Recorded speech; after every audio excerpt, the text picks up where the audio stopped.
So, where are you headed?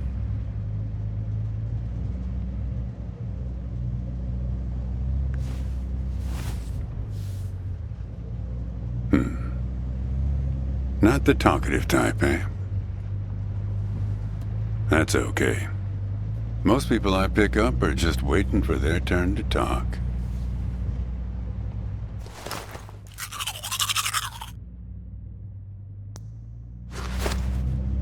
Want a raisin?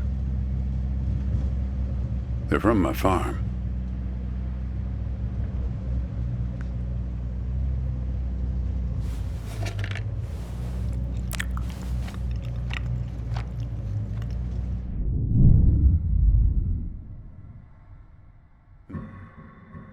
You don't look so good.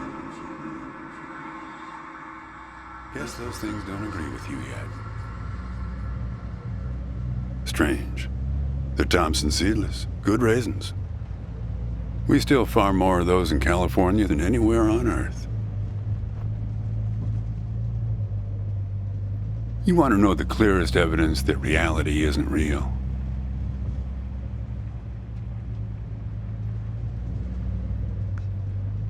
Raisins and grapes, man. They're the same thing, but they taste disgusting when eaten together. Obvious bug in the program there, right? Memory's a slippery thing. Think about when somebody asks you about this ride later, assuming you even know where you're going, and get someplace where somebody can ask you. Hey, how'd you get here anyway? They'll ask you. Oh, I hitched. And your brain will flash back for a second when you say this. And it'll show you a frozen snapshot of yourself, sitting in this car, talking to me like we are right now. But which moment will it actually show you? Will it be this one? Or this one? Or this one? We think we remember how people really were, how our lives together really were. But when we think back to them, even the people we cared about the most, all we're doing is snatching moments out of the air.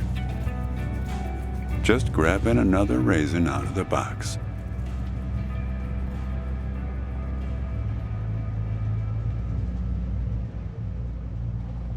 My wife. She's dead now, but you probably guessed that. Thanks, but you don't look like you're doing so well yourself. Takes one to know one, right? I can always spot someone who's grieving along this highway. They usually stand on the road with a dazed look on their face and their thumb up in the air.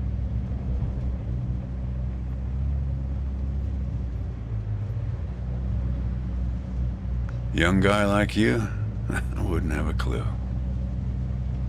My wife, if I'm totally honest with you, I don't really remember what she looked like.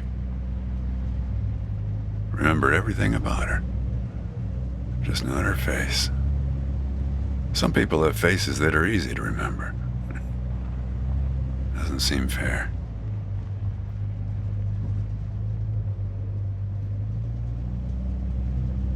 Sure, it's not as easy as people think.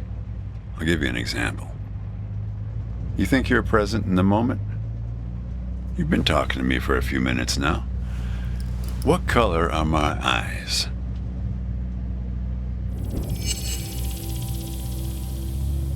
Nope. Well, like I said when I picked you up, some people are just waiting until it's their turn to talk. Hey, kid. Do me a favor and close the window, would you?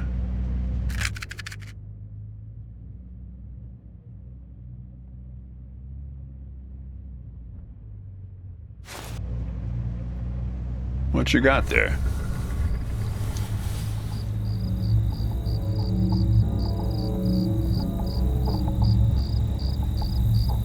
That's my number. I used to leave those all over my car in case my car got lost and somebody found it.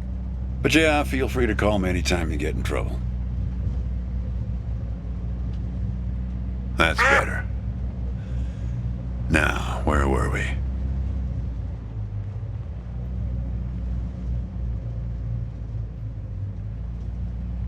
Yeah, fair number. But after a while, you start seeing the same few archetypes over and over. You got the numbnuts Kerouac fans. You got your autodidact blowhards. They'll talk your ears off. You got a lot of people from Cincinnati for some reason. You got your deadheads trying to get to some concert someplace. And then there's the water bottle person, always worrying that they're going to run out of water before they get where they're going. Still, you're the first hitcher I ever picked up who doesn't have a destination. Copernicus. Well, seems like the right name for a guy who's traveling the world without knowing where he's going. You just sit back, Copernicus, and invent a language where false statements are impossible.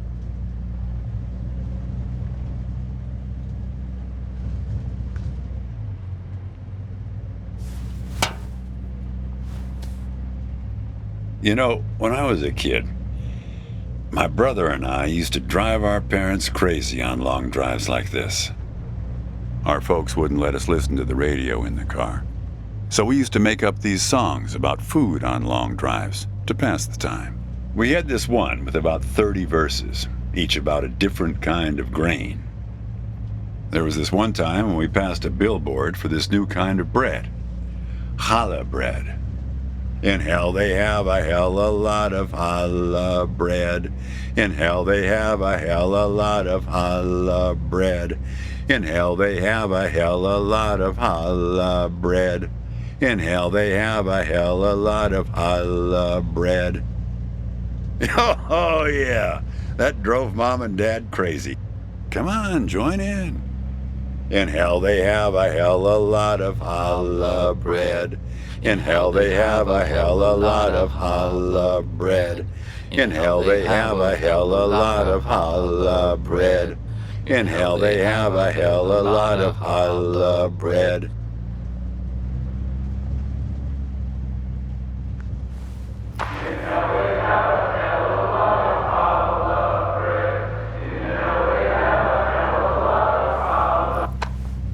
Actually, I'm beginning to understand my parents' perspective.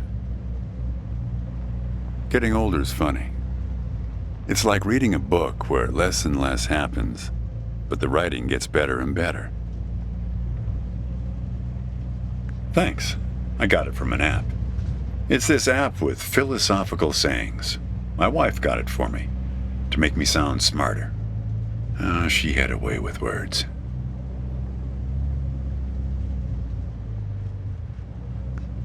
Yeah, well, that all sort of depends on which raisin you take out of the box, right? How you spin it. We were married for 37 years. People used to ask us how we managed, being married and all, working off the side of the road together, sharing a little trailer. The truth is, nobody knows if they're happily married. All they know is that it's the thing they've been doing every day for the last 37 years.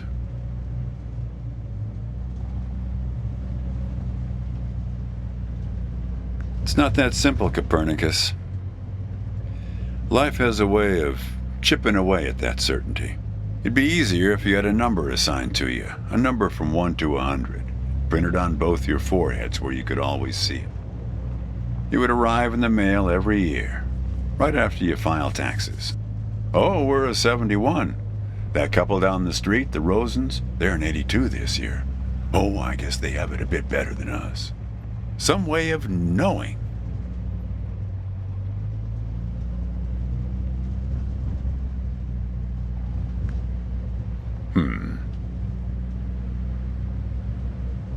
There's a photo in that glove box there of us, standing in front of our trailer. It was in a magazine. One of those stories about vanishing farmers that always pulls heartstrings with the rest of the country.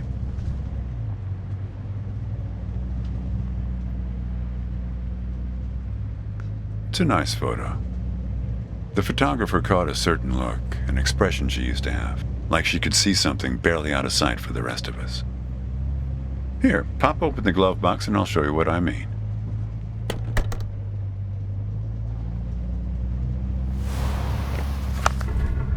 Hey, where'd you get that? That's not her. And that guy there, he looks like you.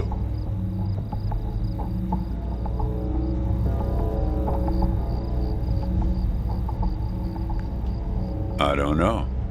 I was going to ask you the same question, Copernicus. Who gave this to you?